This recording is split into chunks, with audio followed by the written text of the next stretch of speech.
Welcome back to the world's premier team 10-pin competition. It is the Weber Cup. 3 down and 3 points up for Team Europe. Look at that, all blue on that leaderboard so far. It's a must-win game coming up next for the Americans.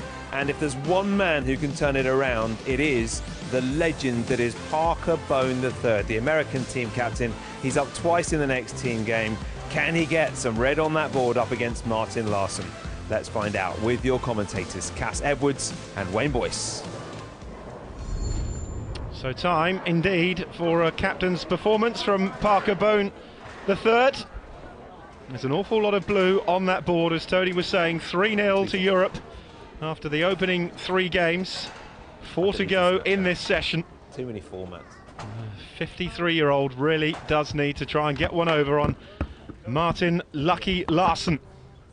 And remember, Larsen did beat Bohn 265, 216 in the 2015 Weber Cup, but Cass Edwards, Bohn really does need to turn that result on its head here and get a foothold in this tournament for the United States.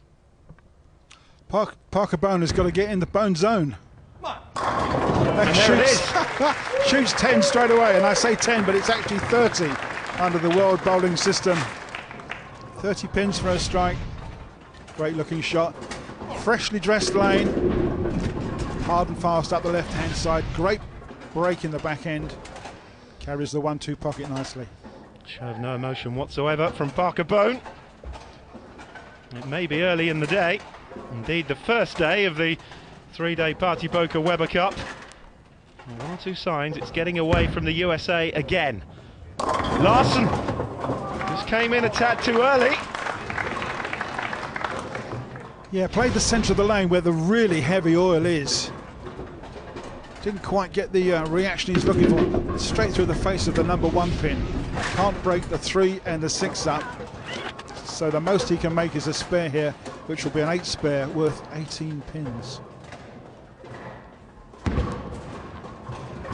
He does take that spare. We were talking, Cass, about the advantage of the left-hander on the oil. It really doesn't come into play in this game because it's been freshly oiled. Well, that can be a bonus, yeah, for this 53-year-old. I hate to say it, the granddaddy of the tournament. But he won't thank you for that. No, I'm sure he won't. But look, he's got 105 300 games, so he's a lot better player than perhaps we think. Can I call you the granddaddy of the commentary box? Absolutely, yeah. Here comes Parker Bohn. Working on a strike, first time up, and again just checks, reassesses the situation.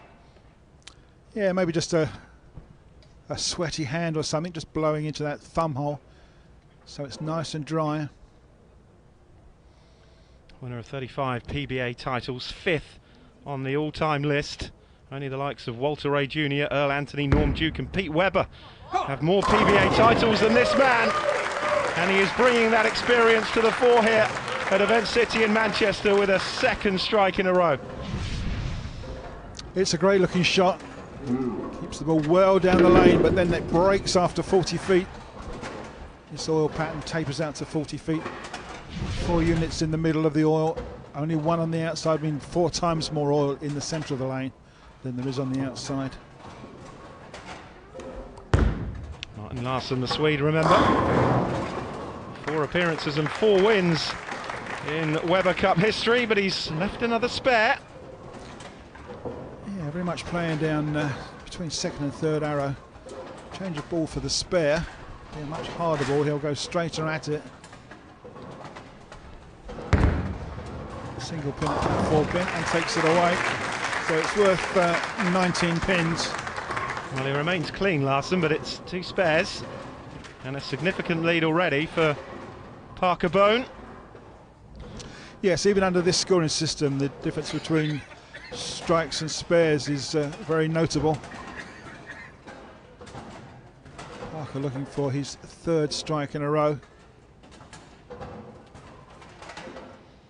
3 major wins on the PBA Tour, including the 2015 PBA Players Championship, and he also has the PBA World Championship under his belt, so he really has won all there is to win.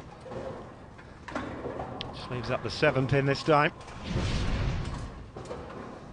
This is second Weber Cup, his first as captain. And when you talk about the inexperience in the USA team, he's vastly experienced, but you bear in mind there's just 3 Weber Cup appearances between them.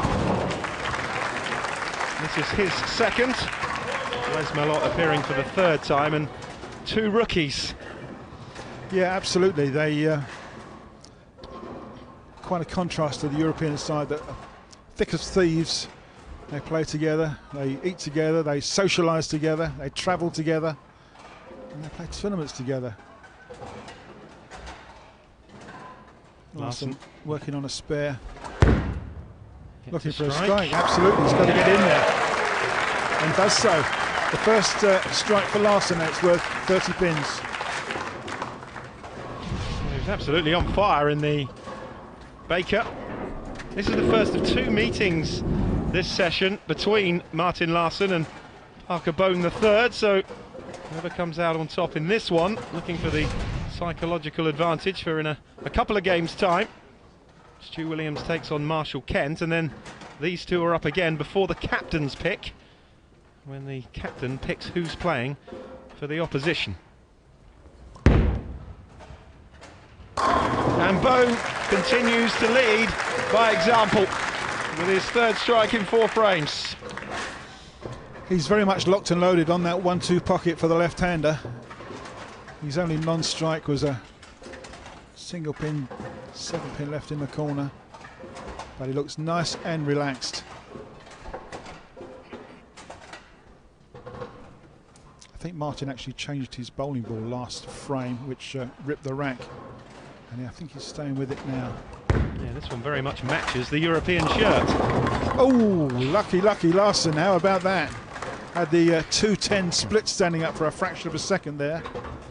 Managed to get some damage done on that 2-pin. Watch this one, it's really wide, it's really light on the head pin. There's the 2 and the 10, but the 2's gone, leaves the 10-pin standing in the corner. Should be a straightforward spare, worth 19 pins. Well, he's clean through 4 frames, but just the 1 strike in there, Cass, compared to the 3 for Bohn the 3rd, hence the 109.86 lead for the American captain. Yeah, because every time Martin gets a 9 spare, it's worth 19, and every time Parker gets the strike, it's worth 30. So there's 11 pins difference in every frame that happens. 266, 289 are the maximum strikeout scores. This will certainly be a big one to win, bearing in mind the rookie Marshall Kent is up next against Stu Williams. It's a great shot again from Bohn. Strike number 4, 2 in a row. Yep. Great looking shot in the 5th frame for Parker Bohn. Rips the 1-2 pocket, carries all 10, sets up that chain reaction that he's looking for in the pin deck. 1 time is what he's saying, and yeah, how about that? Great bit of body language.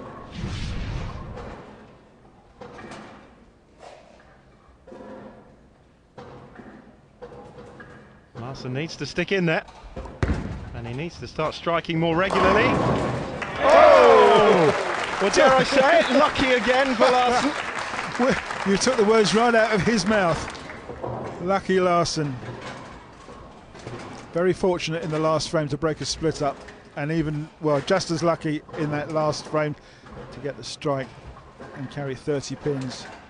Not too difficult to see where his nickname has come from. Yeah, but I've not known him be that lucky, that regular. I think we're into double figures now for how many times we've said lucky, and he's only playing his 5th frame. Well, at the moment he's not lucky because he's trailing the USA captain Parker Bohn. Could have been trailing by much more though. That's a great shot from Bohn, who is not giving an inch here against Martin Larsen. As it stands at the moment, it's looking like Team USA's first point from their captain. Needs to play a captain's in it. It really is a great shot. Nice bit of width down the lane, right in the 1-2 pocket. Flash high shot. Inducted into the PBA Hall of Fame as long ago as 2000. Parker Bohn the 3rd. Yeah, I'm afraid Parker's credentials go way, way back. Almost to the time of Fred Flintstone, but not quite that far. In the days when you were bowling. Absolutely, he was one of my partners. Martin Larsen looking for 10. Wobbles the 10. Not so lucky. Can't carry it. An absolute wobbler there, right on the 10-pin spot. Yeah, certainly getting away here. Parker Bohn the third. It can only be a spare if he carries it, which he does. I think he'd be frustrated with how he's bowled here, Larsen, given his 2 bowls in the baker. And help Europe to that 243 score. Yeah, but as I say, this is a freshly dressed lane. It's got new lane conditioner on it, and Parker Bohn seems to be taking full advantage. Whereas Martin, although he's in and around the pocket, is not carrying very much. And that is the difference. And with them playing, sorry Cass, with them playing twice here, if Larsen loses this, it really puts the pressure on the second meet, doesn't it? Absolutely, yeah. One more. Great shot from Bohn. And he is flying. We wanted a captain's performance for the United States, and he's certainly doing that. Yep. Repetition looks really good, doesn't it? He seems to be really loaded on that pocket and is now carrying everything. He's getting very animated and enjoying himself. Larsen looking to do some damage. Another ball change. Again, another 10-pin in the corner. Not this game, Martin, unfortunately. Yeah, we suggested he had a touch of fortune in 1 or 2 of the earlier frames, but that fortune is evening itself out now for the Swede. Oh, who misses the spare. Oh dear. That, I would suggest, is going to be the end of that game. Open frame worth just 9. Yeah, change of ball there. He's obviously a bit frustrated. What he may be thinking is, the game's finished. Let me change another ball and get lined up for my next game, whenever it is. Parker Bohn then looking for 5 in a row. Oh, leaves up the 7-pin. But it's been a solid performance from the USA captain, and he looks set to avenge the 265-216 loss last year to the Swede.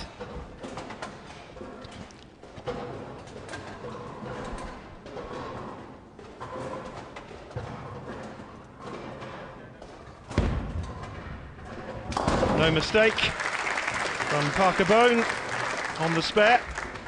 You don't often see that, what we saw from Larsen. Real lapse in concentration. He's clearly not happy, as you say, Cass, changing the ball over. Yeah, pretty frustrated on missing that spare. He's now concentrate on perhaps using this ball just to get himself lined up for when his next match will be. And that's a strike, lovely shot. It's a strike worth 30. It may be just a bit too late, I'm afraid. Takes him to 174. As you say, it's worth using the remainder of this game just to get his eye in for when he meets Parker Bohn the third again.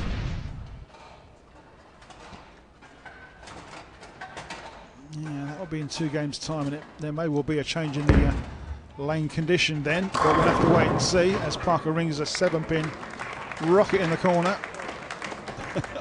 Shares a joke with Big Wes. Well, there's that team spirit that everybody's talking about. You know Europe have it. Well, it's good that the Americans are actually smiling at last. Makes a big change. They're going to put a point on the board. Haven't had too much to shout about in recent times in the Weber Cup. They have avoided going 4-0 down here. Good work from Parker Bohn the third.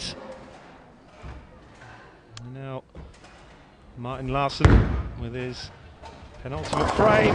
Again, it came in heavy through the head pin and leaves a horrible split. Well, I think that was an experimental shot. It's a split. He's left the 3, 6, 7 and the 10. Breaks nothing up. I mean, this is a makeable spare if he wants to, but the game is over. Gave it a shot, and that's another open frame, unfortunately. Yeah, 2 open frames for Martin Larsen. It's 55 pins is the difference. It's going to be a big win, and now the crowd's joining in because Parker Bohn, they know, has won in some sort of style as well. Another great shot from Parker Bohn the third. It's a big 267 game, and he is very, very happy. So Martin's telling him that he can't bowl another ball in the 10th because it's the world bowling scoring system, and he only gets one shot in the 10th.